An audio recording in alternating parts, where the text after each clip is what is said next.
So, um, this is a space to basically explore a lot of opportunities that show up for oneself, and there's lots of things like guides and questions that we have in life that I can help bring forward.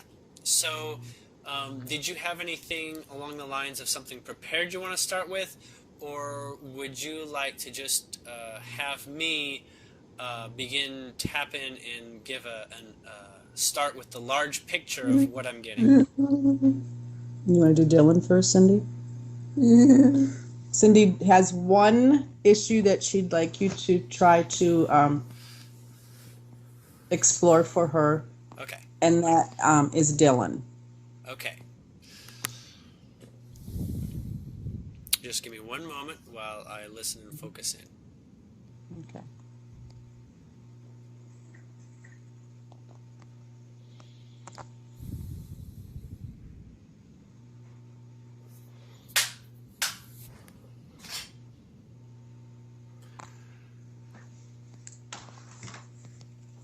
There are I'm being told a lot of things.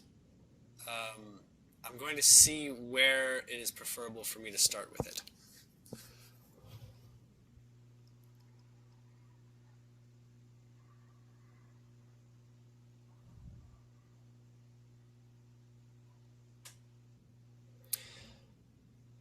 It's gonna we're gonna start on broader space and narrow down to the specific subjects or details.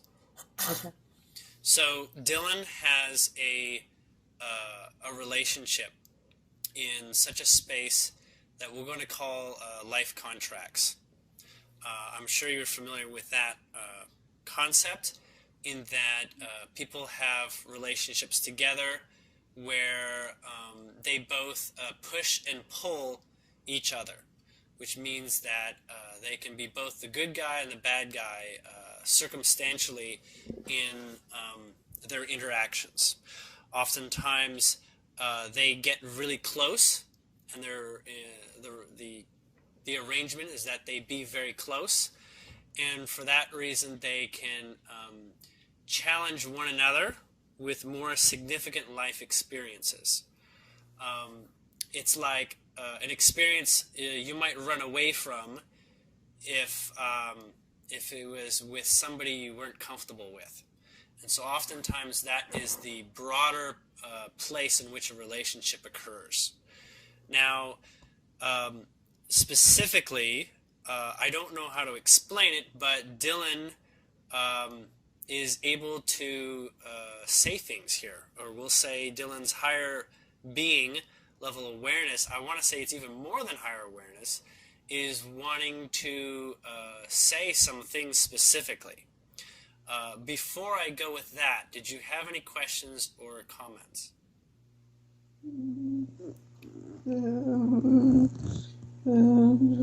Hmm? Cindy said that makes sense. Okay.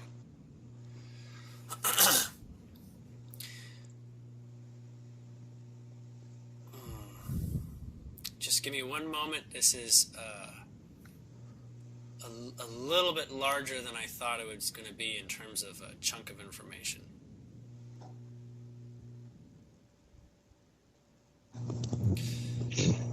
Um, I want to say that this element that's being described, that I'm experiencing of Dylan, is is probably the majority of what Cindy probably understands of him. But there's a lot of little details that are actually not so important. He wants to make that clear. The broader intent between Cindy and him uh, involve a lot of growth, a lot of shifts that come about through some very dramatic experiences, at least from Cindy's way of looking at it. Um, from Dylan's broader perspective, we can say that it's not as difficult as it would appear for him. Um, I almost want to describe him as in such a way that I describe guides. This one feels very much in such a way that I can describe them as somebody who's that has a full level of consciousness from a broader perspective, without knowing who a potential physical Dylan is. So I'm connecting with a broader Dylan. Did you have something to say about that? I'm asking Cindy a question. Do you want me to tell him who Dylan is? Dylan is her grandson. Okay. So I'm getting this feeling that, as you're probably aware, the age of a person is not does not mean that they don't have a fully conscious higher self. Like the higher self is already a mature being, and that is how I see Dylan. Okay, I see Dylan in a position where he is fully empowered and in realization that he has life experiences to go through, and that from the place he's talking about it, he doesn't have any fears. He doesn't have anything along the lines of concerns that things are either rocky or challenging. On the one hand, he is describing that there are some pretty alarming challenges that Cindy is observing, but in fact, they're not alarming from his broader perspective of his life. Okay? Apparently, that's at the top of the things he wants to share. That's like at the top. Everything else would be subtle, circumstantial depictions, which I can get into unless there's anything specific you want to address that with that, or specific circumstances that you have questions on. Nope. Okay. She said, go ahead. Okay. So when he tells me that there is a space or an environment that his physical life is within, he's describing it as a perfect situation. He wants you to know this because for some reason you don't seem to understand it that way. He's not saying that that is a problem or that that's a bad thing to feel that everything is not perfect, but he is able to discuss things about how they are perfect. He's able to basically continue to assure you that he is more okay than you're probably able to understand. For one, there are stages of his life that are going to come up. There's been a couple already, but there's going to be stages that are not, we'll say, your average person's experiences in life. So he has some exceptional things lined up. He's already had a couple, so you have an idea of what sort of life he's surrounded by, but it is of his own making. And when he considers your involvement, he actually considers your involvement very important because you do a lot of considering the stage in which he's an actor in. It's like part of you decides what sort of game he plays in life. It's not like you physically can tell him what he's going to have an experience of, but it's as if what you focus on is what he's going to experience. He wants you to understand. He's not saying it wants to understand. He's saying he hopes that you come to the place where you realize your influence on what occurs in his life through your looking into his life in the way that you do, you're sort of doing this kind of, we'll call it problem solving on for his behalf, and the experience is almost like watching his life from an outside, from a like watching a television or something, because you can't physically make him do anything that he's doing, but you're sort of calling out what the script will be, and finding out what he'll do with that, with the hopes that you have an idea of what he'll do with that. But in fact, what he actually does is show you things that are exceptionally off the regular path of what you thought might happen. So he's giving you an experience where surprising things are occurring, or where things that you're not expecting would occur. And so it leads to, on one level of your mind, we'll call it drama.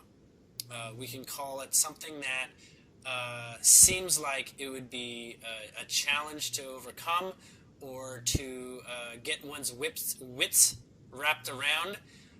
But in fact, it's there's actually no real challenges that his higher being can't accommodate for. And actually, there's no experience that his higher self is not fully aware of what comes of it. In your place, there is a lot, I'm being told, of not understanding his experience, but wanting to. There's this high desirability to offer your energy, your support, and your consideration. For this reason, he is accepting that. You have a link with him, and so that is actually occurring. You actually kind of are affecting his life in ways that you probably aren't fully aware of.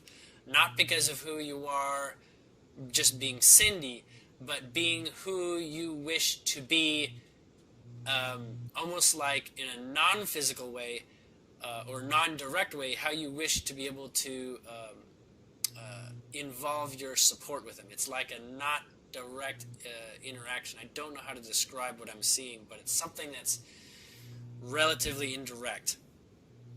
I want to say you probably have dreams about him at this point, or have had dreams about him, because there's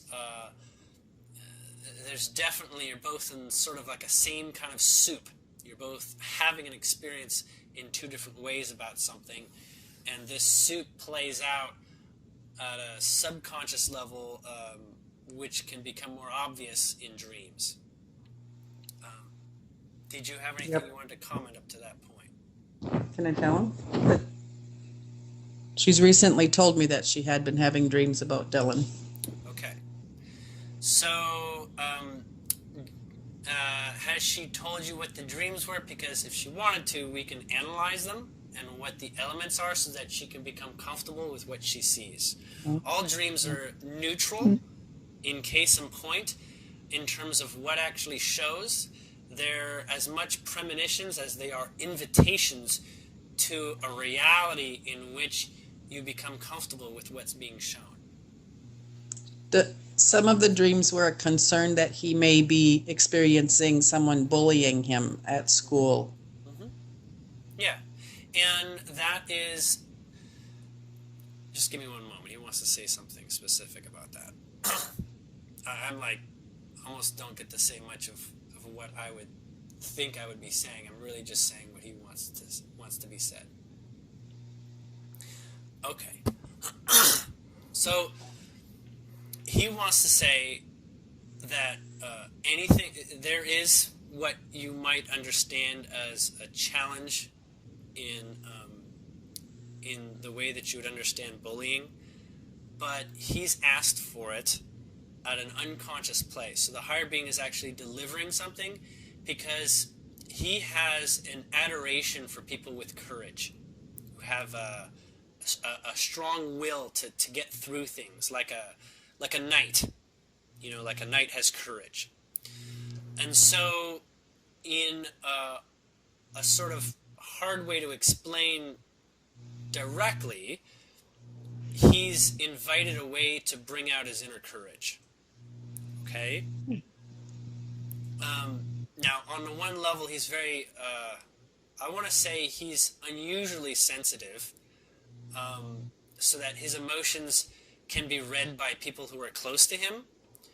And part of what he's also trying to do is, we'll say the body version of Dylan, not the higher self part, the egoic part of Dylan, is he's been told to protect his feelings because they represent a vulnerability. He's at the higher self part of him is trying to say that that is not the kind of world he wants to live in. He wants to live in a world where people can sing and be gay and really be open with all their feelings. But this courage that he's asked for, that he loves so much, there's this element within it that he feels is what would give him the strength to choose his life, to stand up and make decisions. The higher self knows that, his higher self knows that he's already a god, he's already a creator, he already gets to have anything that he puts his attention to.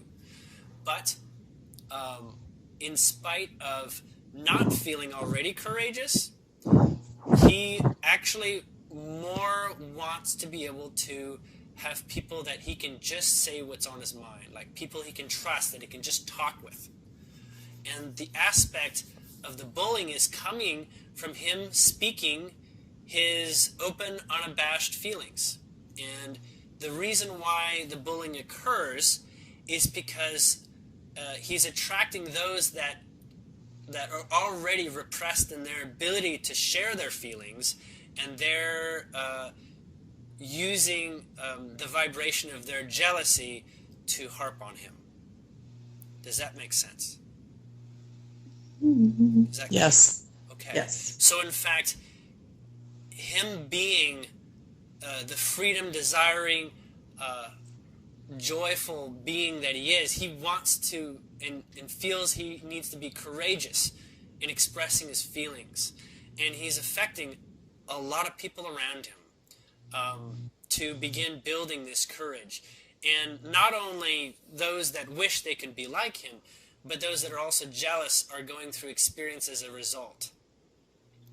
Those that are jealous are beginning to see how their reaction is really an example of their own pain. For instance, there's a point at which apparently someone that we'll say called bullied him went home, and he basically basically said to their parents that everything was great and that everything was wonderful, but he started to cry afterwards, and the parents asked, "Why are you crying?" And he couldn't explain it to himself. And the parents tried to understand. They thought he was keeping a secret, and of course he didn't want to say anything that made him look bad, so he could not say it. But he went to sleep, and he spoke with Dylan in the dream space, and Dylan told him that you need to have courage. I learned that courage is a really good thing, and courage will help you share what's going on with your family and the people that you care about. And through that,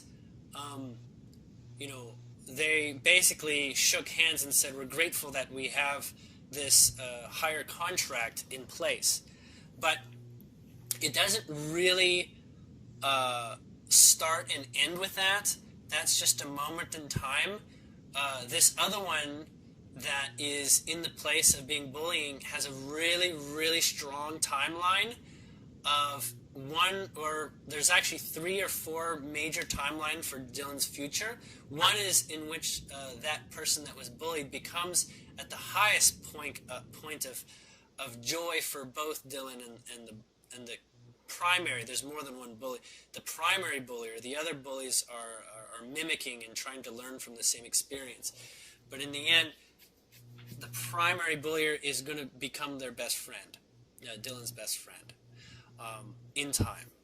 The second most likely path that is likely to play out is that the bully starts to begin finding a way to find other ways of experiencing what Dylan calls courage, because he doesn't understand courage.